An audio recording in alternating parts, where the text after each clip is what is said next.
The Dateable podcast is an insider's look into modern dating that the Huffington Post calls one of the top 10 podcasts about love and sex. I'm your host, Yue Xu, former dating coach turned dating sociologist. You'll also hear from my co-host, Julie Krafchick. On each episode, we'll talk to real daters about everything, from sex parties to sex droughts, date fails to diaper fetishes, and first moves to first loves. We are excited you've joined us for an older episode. While our earlier seasons were all about dating in San Francisco, we quickly realized all the themes and learnings are universal for all daters. So we shifted to covering dating from all around the world as the seasons progress. The fun part is, things happen first in San Francisco, the tech epicenter and counterculture capital of the world. We love for you to keep tuning in to our older episodes, but there is no set order to listen in, so feel free to jump to more recent seasons or relevant episodes for you. Enjoy the show.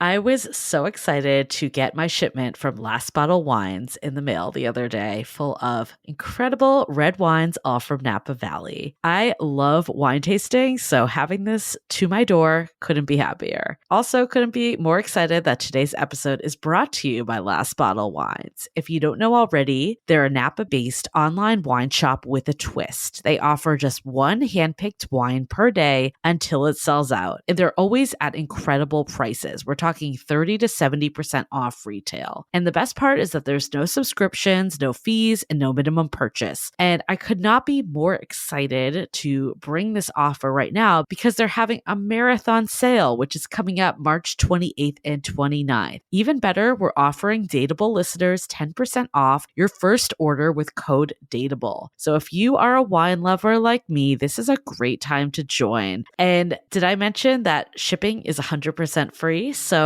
what are you waiting for? Mark your calendar for March 28th and 29th, or get on it earlier if you want. You can sign up at lastbottlewines.com and use code DATEABLE and find out why Last Bottle is the most fun way to discover and buy amazing wine. Living with ADHD can be a challenge, and dating with ADHD is definitely a challenge, we've heard many of you say. But finding the right care and proper tools needed to succeed can be life-changing. Done is an online ADHD care platform that can get you all the resources you need to help manage your ADHD. Online visits, refills, and a 24/7 care team made for you. In just 1 minute, Done's online assessment can help kickstart your ADHD treatment journey. With experienced clinicians, worry-fill refills, and online visits, you can start getting personalized care as soon as today or tomorrow. So contact an expert team that can help you around the clock and get a personalized treatment plan just for you. Here's how you do it. Take a free 1-minute assessment and book an appointment with a licensed ADHD clinician as soon as the next day. Get continuous care, one-click refills, insurance coverage, and 24/7 care team support with Done for just $79 a month, and pharmacy copays as low as $0. Visit get.donefirst.com/podcast to learn more. That's get.donefirst.com/podcast to learn more. Done. Turn ADHD into your strength. The Dateable podcast is hosted by Yue, that's me, and my co-host Michael Vargas. Michael's a dating coach who holds a master's in clinical psychology, and I, a former dating coach in New York, am now an active dater in San Francisco. This episode of Dateable is brought to you by 500 Brunches. 500 Brunches connects like-minded people with similar interests to meet in real life over brunch. You answer a quick questionnaire about your interests and how you spend your time, and then they'll match you in small groups of 6 to 8 at a brunch spot in San Francisco. Get a free entry into a brunch now by signing up at 500brunches.com and using the code DATEABLE. Hey everyone, welcome to another episode of Dateable, a show that opens up a candid conversation about dating in San Francisco. On each episode, we dissect a dating story, and today we have a special treat because not only are we going to get to hear dating stories, hopefully, but we get to hear them from the founder of a dating app called The League. We have Amanda Bradford in my studio. I don't know why I'm clapping. There's a ton of people in this studio. The crowd's going wild. Standing ovation. So Amanda, first of all, let's just, I just want to talk about you. You're an actual person. You're like sitting here in front of me. She drinks wine as well. She's like a chocolate covered pretzel. She's a real person. Tell me about why you started the league. I mean, I think it was a combination of things. I was in business school towards the end, and if you've ever been to business school, it's sort of like a mad frenzy to pair up the first year. And I was actually in a relationship of 5 years, so I kind of missed the feeding frenzy.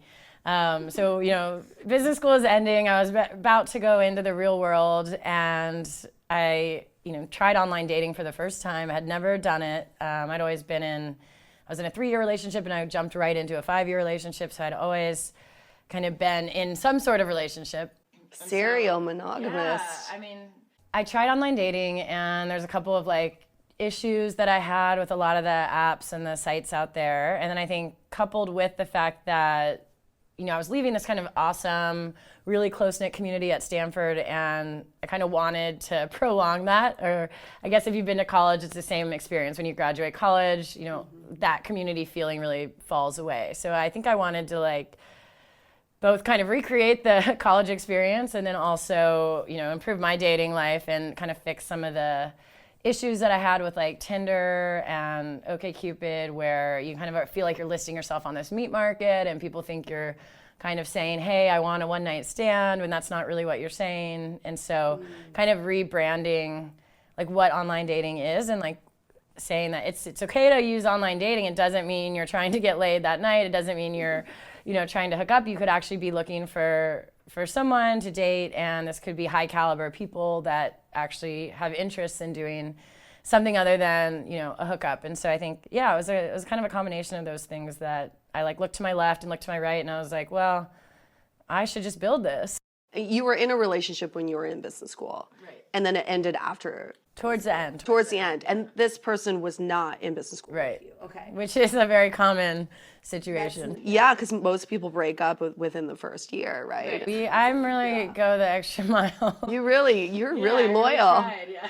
Now, after business school, you're single, you just got out of this 5-year relationship. Didn't you look back at your classmates and you're like, actually, that guy could have been pretty good? Or, you had a really good inventory, don't you think, to pick from? I don't think you should have to do that. I guess my issue was why do we have to pay $200,000 and go to sleepaway camp to meet other driven, single, high achieving people? What was the reaction you got from your peers when you started talking about it with them? I think a lot of the same issues I had, I didn't know, I kind of thought were pretty niche. Maybe it was just me, and I'm super type A and weird and private and have all these weird qualms about things. And I actually found out that it was very much, a common issue that a lot of both women and men had around feeling like you're listing yourself on a meat market, worried about who's screenshotting your profile, feeling like you're kind of saying that you want to hook up just because of the certain brand of that site. So I think one time I described it as we didn't want to be the all-you-can-drink bar in Cancun. We wanted to be a nice cocktail lounge where, you can't be screaming with your shirt off and doing keg stands. Right. You don't want to be bar none. Yeah. Basically. Wait, so that's a good approaching a woman who started a dating app is a lot different than a classmate, right? I dated a guy from the league for a year who only knew me as the dating app Amanda, and I was still a new identity to me. I was I'm I used to be the volleyball player Amanda, or the Google Amanda, and so it was a new identity. And I remember he was yeah, you're the league girl, and I was I don't even know what that is. And so I think that was really interesting that he had a really hard time grappling with it, and he was I felt I needed to be this certain person, and I was really? And he was yeah. And what is that certain person? I don't know. He was I felt I wasn't successful enough, and I was we've been dating for a year. I think you're successful. Michael, what would you think if you matched with Amanda on the league and you found out that she was the founder of the league? I put it on my profile now. Oh, it is on your profile. Yeah. Okay. Well, it's a little hard to hide who you are, right? Well, I used to hide it. I used to just say, I used to lie. But your pictures are on there. Yeah. But I used to say, I was like, I still like Google. And then I A/B tested, and my score went up when I said who I was, because I think people are nervous I'll kick them out if they reject me. Oh, interesting. So I got way more likes after I put that I was the How founder. you A/B tested. Of course you did. But I want to know from a male standpoint, Michael, how would you approach Amanda if you guys matched on the league? I'd be like a little nervous, but also pretty excited. So this is someone that already has a status, right? And in this environment, I wouldn't have a status. So clearly, as going to someone like that, there's a little bit of a status differential for sure. Well, I get some weird, my biggest pet peeve is that as soon as people match with me, they start assuming that I'm like looking at all their data, as if I have A, the time, and B, the interest to like go ask the engineers to unencrypt everything and do these joins to go and like see who they're messaging. I don't think they mean it that way, but it always irks me, because I'm like, really, you don't think I have more important things to do than like stalk someone I've never met? That's like when I expire, when I ghost people. That's usually why they. I'd love to hear more of you talk about is the idea of this alpha female. Curious as to what is your perspective when you call yourself an alpha female? Like as a whole, or is it a section, or is it an aspect of you, or is it an underlying part? Yeah, that's a good question. I guess it could translate into like all aspects of life, but I guess I think of it as more of a personality, like an ethos, if you will, of like who you are. And I think that, I do make the first move. I do message first. I do invite myself to people's parties when I'm not invited. Like, it's almost like I think it's just a little bit about like how you live your life. And so I'm not going to change my plans to do something for a guy unless, he really tells me that's important or whatever. I guess that there's just some aspects of your personality, and that comes across in business, it comes across in dating, it comes across like how you even interact with your friends. I liked Michael's breakdown of, are you an alpha female as a whole, or are you alpha female in certain aspects of your life? And I like this idea, in your LinkedIn article you wrote, I was an overeducated, career-obsessed, wannabe tech exec with little interest in playing the traditional doting girlfriend. You want to be the one redefining role in a relationship. So I want to know, what is your idea of a perfect relationship? What is your role in that relationship? I guess I just think of it as like joint partnership where, there's like very open lines of communication. They wouldn't expect you to cook any more than you expect them to cook. There wouldn't be these sort of hidden expectations. And I think, one of the guys I dated, I remember, told me, he was like, I always thought I was going to end up with a woman that cooked for me, because he had like a really hard time dealing with the fact that I was like, the ROI on cooking is not there for us, especially as one person, even when there's two. I A/B tested this. I was like, I don't find joy in it. I don't think I cook any better than Sprig. So let's just use what's there. I am fine paying $3 more than, I would pay by cooking the raw materials or whatever. So like, I just don't understand the value proposition of it. One of the things that, as you're talking, it kind of brings up for me is the idea of feminism. And for me, I consider myself a feminist. And from what I've learned, there's different styles of feminism. There's one that's about bringing equality for the sexes. There's another one about bringing the rights of women to the surface, because for so long, women have been put on the back burner.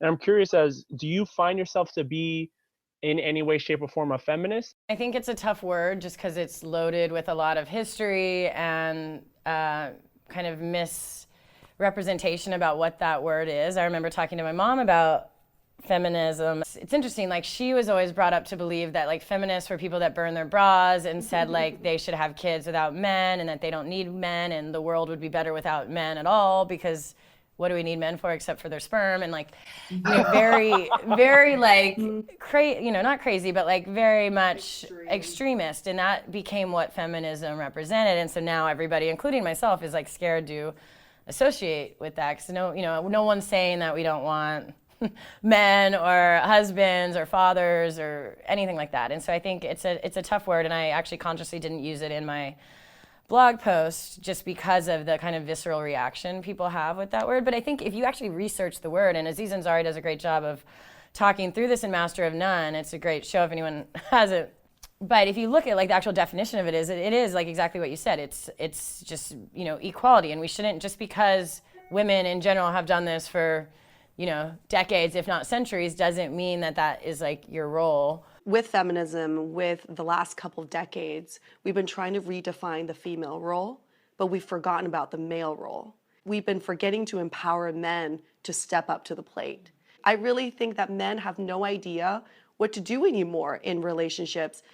It's hard because I do, like, everyone likes getting flowers, right? So I'm not gonna lie and say I don't love getting flowers from a guy that shows he's interested. But at the same time, like, why shouldn't the guy get something from the girl when she's interested? And why is it so one-sided? Mm-hmm. And just because in the past that's how males were trained to, find their wife is to, like, send them presents, like, does that mean that that should be alive and well as a tradition in today's society? I don't know. I think if, like, you really sit and think about it, like, is courtship, well, what, if you actually, like, look at the history of courtship, like, it was, men were trying to find a wife and a mother for their kids and to provide for, so they were sending gifts to show how much money they had, and they were wooing the girl, and the guy with the most money would be able to provide the best family stability. There's a lot of, like, deep, century-long kind of embedded traditions that I think don't really make sense anymore. So back in the day, the idea of what men had to do versus what women had to do, and like when you mentioned earlier how men are kind of becoming more obsolete, it's I didn't say that. I don't know who said that. Yeah, I don't think that was said. That was not said, but it's true. That was the extremist feminist view. None of ours here. I'm sorry if that was a little too harsh of a word, but the general idea is that the value of men, at least I believe is that the value of men have gone down tremendously, because what we used to have to do was provide. One of the jobs of a father was to make sure his daughter was safe and alive. And the one way that he could do that was to make sure she married well. That was one of his jobs. Now, women don't have to worry about that as much. So that makes men a little less necessary. And one of the things is that what you were talking about earlier, Yue, is men are getting confused. Because before they had, like, a defined purpose, a defined role, a specific... Like economic stability, and that was sort of part of the package that you were evaluating. And now, I think it's for the best. I think now that that's off the table as far as, like, how you're scoring a potential match, then I think you can optimize on, like, personality compatibility and, like, sexual compatibility and, intellectual compatibility. And there's, like, so many other aspects that now you can put more weight on than, like, how much money they make. Like, and that's, like, my biggest pet peeve when people are like, oh, the league is for women that are looking for rich men. Makes me so upset, because I'm like, it's like the opposite of why this app is even, like, Sugardaddies.com, sorry. And you're right, I think men are confused because they've always had this sort of other role, and so now it's like, now it is about personality, and now it is about, like, just compatibility and finding that person that you really just want to hang out with. This brings into question, and not to get too deep into this, but I feel like it's making marriage obsolete. It's not making men unnecessary, it's making marriage unnecessary. Back in the day, you get married for stability, for economic stability. You need a shelter, you need a food. I think now we date purely for activity partner reasons, for companionship. And if that doesn't work out, then we move on to the next one. So I guess I'm going to change the subject a little bit, because I'm more interested in you, okay. Amanda. When was the last time a man made you happy? What did he do? Oh, wow. All my relationships have been, like, really positive, and I'm still friends with every person I've dated. So I actually don't have a ton of, negative experiences. I think, when I think of, like, someone who's made me happy, I think it's someone who's there when you're down and who, you have someone to talk to, and it's less about, them and more about kind of they're giving something away to you, right? They're giving their time, they're taking themselves away from something to show that you're really important to them. So, it happened. I was, had to fire someone. It was, like, my first time firing someone. I was super upset, and my boyfriend at the time, like, came over, even though he had, like, a super early thing to get ready for, and just kind of, like, hugged me and stuff. And I thought that was really sweet. Could you date someone who made less money than you? Oh, for sure, I have. And have the men been okay with that? I think they are. I do think it came up a lot during the relationship, and so I do feel that it wasn't just like we never thought about it, right? So it was something that, like, I remember him mentioning, like, I always am used to, like, kind of the girl following me around, and, like, I sometimes feel like I'm your, like, trophy husband or something, because I'd bring him to events or whatever. And so, yeah, and and I couldn't go out with a lot of his friends, but then I would have an event and, like, be like, you need to come to this one's super important or something. So I definitely had a little bit, like, more power in the kind of social structure, and it was a little bit tough, I think, for him, and we're not together, and I don't know if that's the reason. I don't think it is, because I think he would have told me if that was the reason, but it definitely, I don't think it's totally easy for a guy to do that. They still have to kind of deal with it. Have you seen anything in San Francisco that you think is different than other cities with, like, men in their openness to alpha females? I think San Francisco is full of guys that are, like, really confident and actually open to dating alpha females. I mean, I guess they just swipe left on me, so I don't know. Maybe I just don't meet the ones that aren't. But, all the guys I've met from the league are, like, totally cool with it, think it's awesome, or, like, that's so cool you have your own company. I want to have my own company. We'll, like, talk about their dreams. And I do think San Francisco is, like, the future. Like, we are living in literally, 50 years ahead of, like, every other city. We're in some sort of utopia. So I've had a really good experience with the. What are some of the issues that you're still facing here? And a little bit of, like, everyone's pretty selfish, like, myself included. Like, if I could choose, doing something that's gonna help my company, or, you have friends getting married, or, like, whatever, it's kind of all about you and your little world, and it's sometimes hard to fit someone new into your world, and that takes time. And then if you don't invest the time, like, you never really get that person in your, like, schedule. So are you in a place to date right now? Not really. That's usually my, like, Okay. That's usually my disclaimer, is, like, I'm undateable, which is funny because this is the podcast. That is funny. That is funny. Disclaimer, I'm not really dateable right now. Right, but when will you be dateable? I've dated founders of companies where I'm like, you're never gonna be fucking dateable. And were they? What happened? They're not dateable. They're still not dateable because that's their wife. That company is their wife. I will always be second priority. Well, I mean, I think that's you hit the nail on the head. Like, are you okay with that? Right. Like, being second priority. Some people are. And like, that was, the reason I broke up with, or we broke up mutually. Casey's listening. He really had a hard time being, like, second fiddle, and he didn't like that. And so that, we ended it, because I was like, I can't be like the girlfriend you want, where we're gonna hang out 3 times a week, and I'm gonna go to a concert with you on, like, Monday nights at 7. Like, I work till 1 a.m. on Mondays. Like, that's just not gonna happen. But isn't that a catch-22? The guy who would be okay with your schedule would play second fiddle, but that guy wouldn't have the oomph to be your boyfriend. Well, that's the big argument of, like, does an alpha need a beta? Like, if you look at the comments on my article, like, a ton of them were like, girl, you need a beta male, like, call me. And, like, it was, like, a bunch of, like, I don't know, retired old men that are on LinkedIn. I don't know if I agree with that. I think is okay playing second fiddle, is okay kind of not being number one. Maybe they're at home painting. Yeah, you need to date a painter, but a really famous one. The president, what's his number one priority, right? But he always has that first lady behind him. The role that first lady plays is tremendous too. I mean, the amount of political power that she has and all the work that she's doing, I imagine she puts that as a priority, and maybe their relationship is second. In a way, she's working with him. Right? Yeah, like, she's still pushing his if agenda. If you found a man that would be, like, in the league with you, like, running it on a day-to-day. Maybe my technical co-founder is finally out there and I can date him. There it is. The founder's dilemma. Yeah. No, I mean, I think it is a really interesting question, and I don't know how it plays out. I mean, I would like to think that, like, yes, if I dated someone that was super into running their company and we maybe made plans once a week to meet each other, but I remember my ex-boyfriend said this. He's like, I feel like you're gonna be one of those women that are, like, with guys that you guys, like, don't even see each other, and you're just sort of revolving, and you're, like, on paper this, like, perfect couple, but. And then you have those remote vibrators where he has to, like, control the vibrator through his app because he can't be there with you.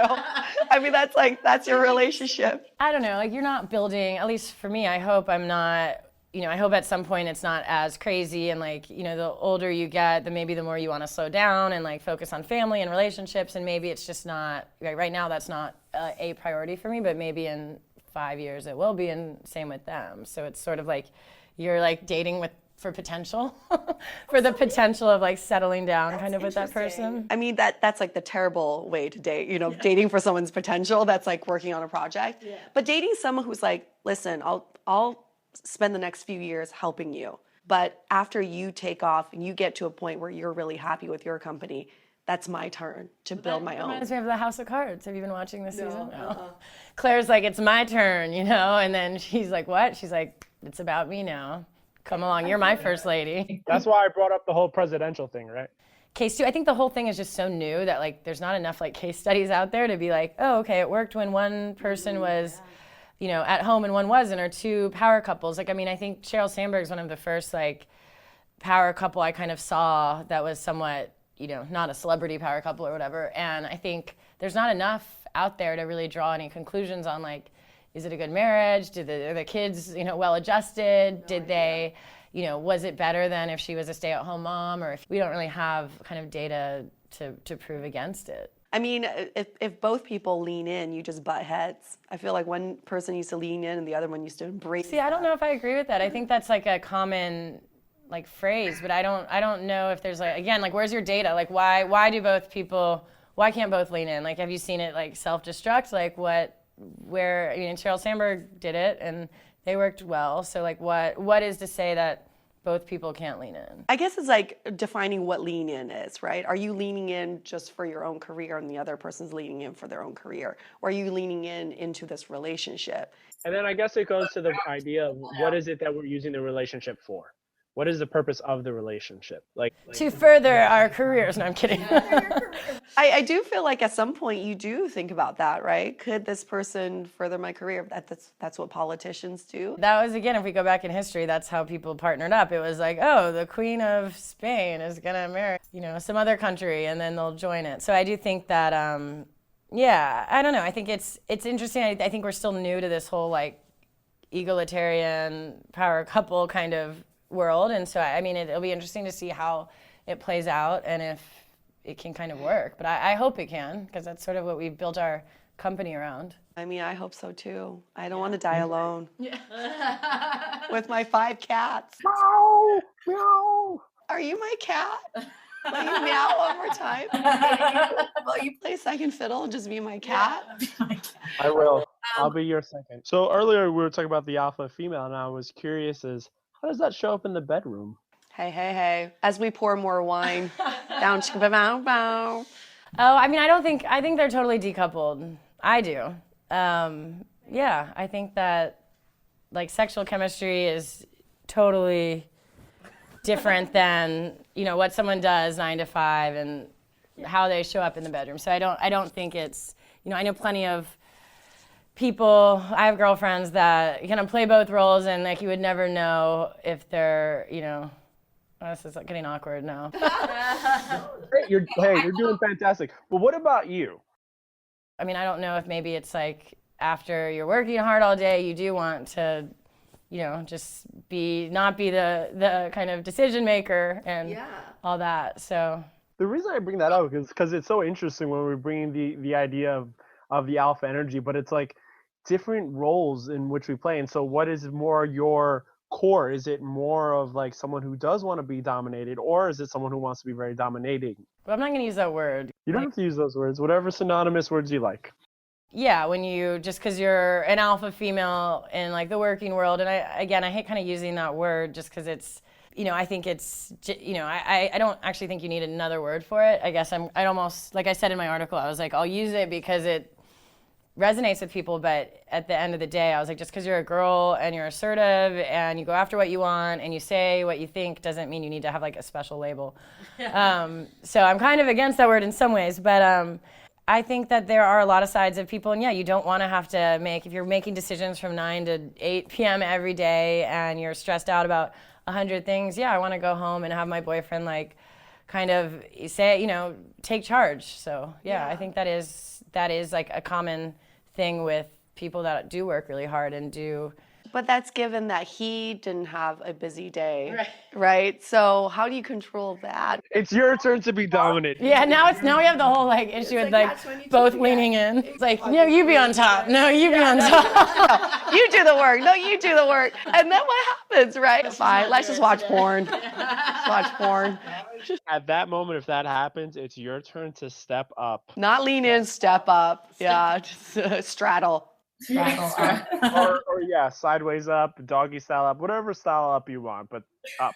Let's talk about what is it like running your own dating app? It's super weird. Did you ever think, like 10 years ago, did you ever think I'm gonna start my own dating app? No, and I think that I was like, the people that are in that industry are crazy. Join us next time on Dateable as we continue our conversation with Amanda Bradford. We'll get to know the inner workings of the League app, what your League score really is, how to get off their long waiting list, who gets kicked out of the app, and find out what happened when Amanda created a profile for herself in New York and San Francisco. Also, we want to hear from you, our listeners. If you have a dating story, drop us a line. Remember, we can always keep you anonymous. Visit us at dateablepodcast.com. Last but not least, stay dateable. The most efficient way to meet new people is a combination of online and offline. 500 Brunches has your offline covered. Connect over brunch with new friends. Come alone or bring a buddy. There is always a table full of friendly faces, mimosas, and eggs Benedict. Sign up at 500brunches.com and use the code DATEABLE for a free entry.